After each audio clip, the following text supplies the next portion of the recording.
السلام عليكم ورحمة الله وبركاته. دي عملة من عملات ملكة إليزابيث الثانية زي ما انتم شايفينها.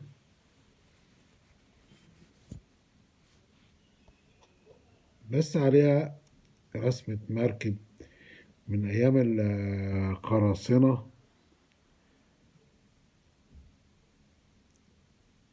مكتوب عليها هاف بيم 1966.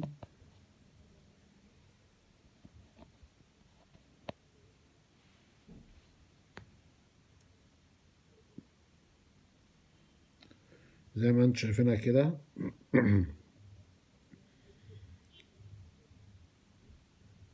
عملة تحفة، ملكة إليزابيث الثانية.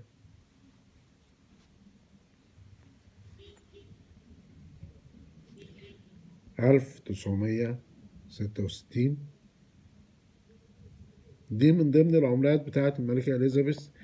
ما شاء الله، لو الملكة إليزابيث ليها كمية عملات، وفي الفترة دي ظهرت عملات وعملات كمان غير التقليدية، غير اللي موجودة في السوق.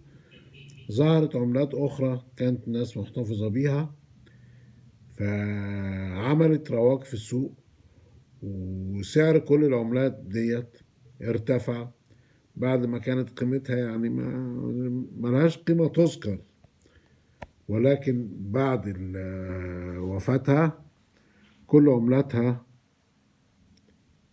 بقى ليها قيمة، وقيمة كبيرة تخليدا لذكراها.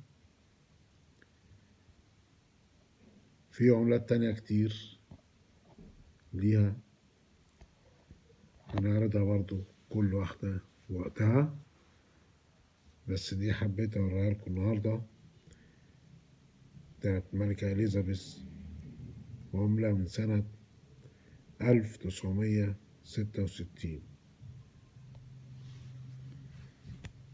أتمنى تكون حازت إعجابكم. ما تنسوش اللي ما اشتركش في القناة يشترك، ولايك وشير، تفعل الجرس عشان يوصلك منا كل جديد بإذن الله. شكرا، وإلى اللقاء في فيديو آخر.